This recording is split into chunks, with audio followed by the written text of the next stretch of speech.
What is masculinity? A lot of people think they know what it's not, but most of the people I talk to have a hard time saying what it is. And I've been reflecting on that question a lot because God designed people, male and female, and he did so with purpose, design, and intention. And so I've been reflecting on the question of what it means to be a man. And that question, I think, is actually a series of questions. And what I want to do in these series of videos is unpack all four of those questions and hopefully bring some clarity to the question of what is masculinity. So the first question is, how is man different than God? Second question, how is man different than animal? Third question, how is man different than boy? And the fourth question, how is man different than woman? And I think the key to understanding what it means to function like a man, to live into masculinity, resides in answering those four questions in the right way and in the right order. So check out our next couple of videos, and I hope that you find clarity on both what you're looking for in a man and what you're looking to become as a man. Thanks so much for checking out these videos. We've said that masculinity is rooted in four key questions. How is man different than God? How is man different than animal? How is man different than boy? And how is man different than woman? The first question, and I'm thinking about these as a pyramid, the foundation question, the most important question, the question that if you get it wrong, you'll get everything else wrong, is the question, how is man different than God? Now, this question has everything to do with rightly understanding our identity as created men, that God is infinite, that we are finite, that he is creator, that we are creature, that we are fundamentally people under authority. That if you miss this as a man, that this need to submit to God, to view yourself as being under God, you will miss the rest of what it means to be a man. And this actually yields, when you rightly reflect on what it means to be in submission to God, what it means to be created by God, designed by God, purposed by God, directed by God, determined by God, that when we meditate on, spend time praying into and reflecting on that reality, the core characteristic that we arrive at is humility.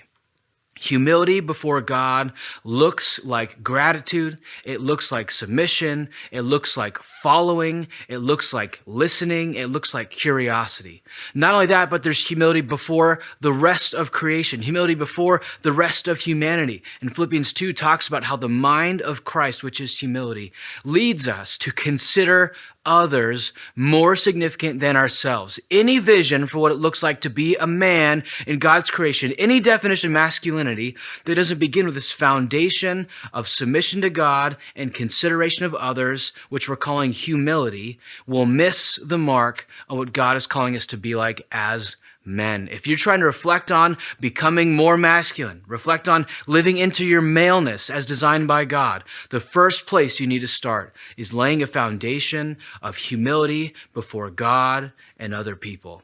Check out our next video when we'll talk about how man is different than animal. As we try to answer this question of what it means to be masculine, what masculinity is, we've laid the first foundation in our previous video that the core guts baseline thing that makes a man, in biblically speaking, is humility. The next layer up is the question, how is man different than animal? Animals are governed by and ruled by instinct. They act on their impulses, on their desires. They are ring bell, dog drools. It's hunger driven, it's sexual appetites driven. They're controlled by appetites, and they are functioning within creation without the capacity for moral reflection and without the capacity to rightly rank and order different desires or appetites. So the core thing that separates a male from a man from an animal, is this ability to be moral, to purposefully, meaningfully order and rank loves, appetites, and desires for the purposes of functioning well within and under God's world. I hope we understand here that the baseline aspect of this, what the characters are going to call this, is discipline. It's this ability to be self-controlled, self-conquest, self-discipline, this to restrain the right desires and to express the right desires, to not be governed by appetites, but to actually allow our appetites to be governed by moral, theological purpose and vision. To understand that our fallen fleshly bodies are full of misplaced and misranked desires, and part of our responsibility as men is to rightly order those desires, to allow certain ones to supersede other ones. The disciplined life is ultimately a more human, a more masculine life. That unrestrained expression and pursuit of our appetites is actually animalistic.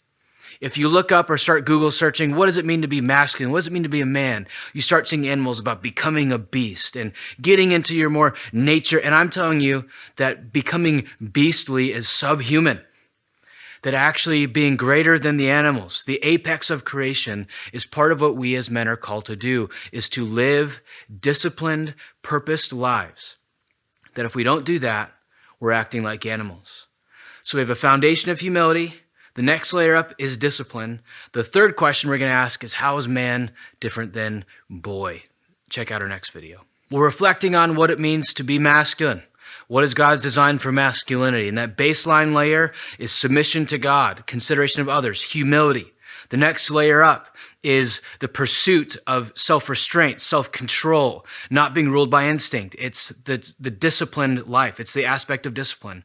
This third layer, this next one we're getting to, is all about answering the question, how is man different than boy? In 1 Corinthians, Paul says, when I became a man, I put away boyish, childish things. He calls the people to act like men. And in these contexts, he's specifically saying, stop being childish, start acting like a grown-up.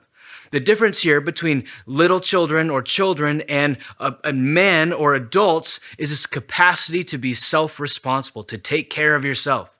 I do not trust my children to go to the grocery store and make good choices. I do not trust them to turn on the TV and make good choices. I don't trust them to lead their lives. They must be led. They must be taken care of. They need a mother. They need a father. Whereas no woman wants to grow up and marry a man and become his mother. She wants to be his wife.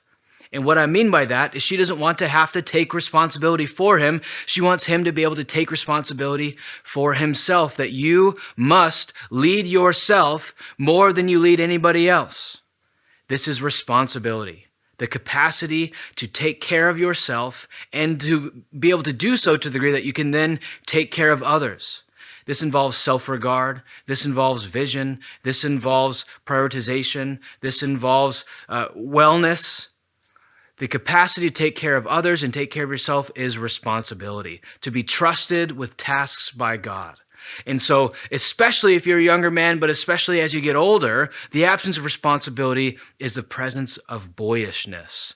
And so absorbing responsibility, seeking out responsibility, taking on responsibility, this is part of the masculine path. The last question we're going to answer is, how is man different than woman? Tune into our next video. We're reflecting on the question, what is masculinity? And I got to say, if you're just watching this video first, stop and go back and watch the others. We're laying a foundation for these questions that must be asked and answered rightly and in the right order. That the first layer has to do with humility. The second layer has to do with discipline. The third layer has to do with responsibility. This fourth layer, how is man different than woman, is important. But we need to acknowledge and understand here that these first three layers so far are common to our humanity. That men and women have infinitely more in common than they have different.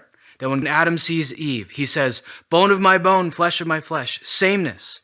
Over 97 to 99%, depending on who you ask, of male and female DNA is the same. That if we're trying to find the answer to the question of masculinity, and it primarily locating that in difference to femininity, we're starting in the wrong place. And so if you're here trying to find the core thing, I'm telling you, if this is the first video you're watching, you're starting in the wrong place. But the question remains, how is man different than woman?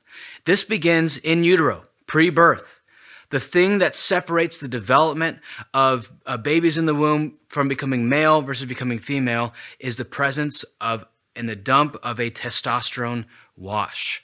That testosterone washes over the baby, and that causes the baby to develop sex difference. That literally, that testosterone creates testicles. And from that point on, the thing that separates men and women is their genitalia. It is their testicles. And testicles then go on producing a lot more testosterone, that the average man has between 15 and 20 times more testosterone than the average woman.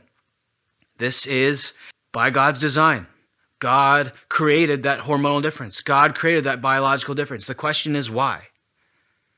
So often testosterone is a liability. If you look at world history, you have all these men committing most of the murders, starting most of the wars, committing most of the assaults, being the most hostile in inappropriate ways. That testosterone produces this capacity for damage. But also, men stop the most wars, men protect the most victims, men begin and initiate. This is that what testosterone does, its main effect is aggression. Aggressive little boys are the problems on the playground, and aggressive boys leading the world are the ones starting the wars. We have to understand here that aggression is both an asset and a liability, but it is built in by God's design that it is hormonally the difference maker. And to be aggressive could be a problem as it manifests in hostility, but to be aggressive could be amazing in the way that it takes initiative, in the way that it plants churches, in the way that it does evangelism, in the way that it closes the gap, in the way that it stands up for the oppressed, in the way that it's a voice for the voiceless, in the way that it asks someone to be their wife, in the way that it starts companies, in the way that it stands in the gap, in the way that it pursues children and as a father, in the way that it pursues a wife as a husband, that all of these aspects of aggression can be absolute assets. And so I would argue that the goal of masculinity is not to become less aggressive, but to become properly aggressive, to attack goals, to drive forward deadlines, to move towards people rather than withdraw. It's not a take my ball and go home, but it's a engage with what's going on. And so that hyper-engagement, that aggressiveness, I think God has in general, not universal, but generally given more capacity to in males than in females. And that to me is the top of the pyramid in masculinity. The next video we're going to talk about toxic masculinity. The question we've all been waiting for. What is it? Why does it develop? And I'm going to show you how it's actually part of missing ingredients in this pyramid we've developed. Check out our next video. Thanks for watching our series on masculinity. If you're starting here, please go back from the beginning. The foundation of masculinity is humility. Then the next layer is discipline. The next layer is responsibility. And the next layer is what we called aggression. And this is where I want to talk about what toxic masculinity is versus what it isn't. The most baseline understanding of toxic masculinity is an inversion of that pyramid. It's aggression without humility. It's aggression without discipline. It's aggression without responsibility. It's this being domineering. It's lording it over. It's leveraging size and strength for selfish gain. It is the committing of assault. All of those things are toxic masculinity. It is the presence of some of the male virtues without the presence of the other ones that are designed to control and direct and guide the male virtue. Not only that is toxic masculinity aggression without the other three, but toxic masculinity also is the absolute absence of aggression. Male abdication, male passivity, fathers not pursuing their children, husbands not pursuing their wives, men without courage and conviction. This also produces tremendous evils in society.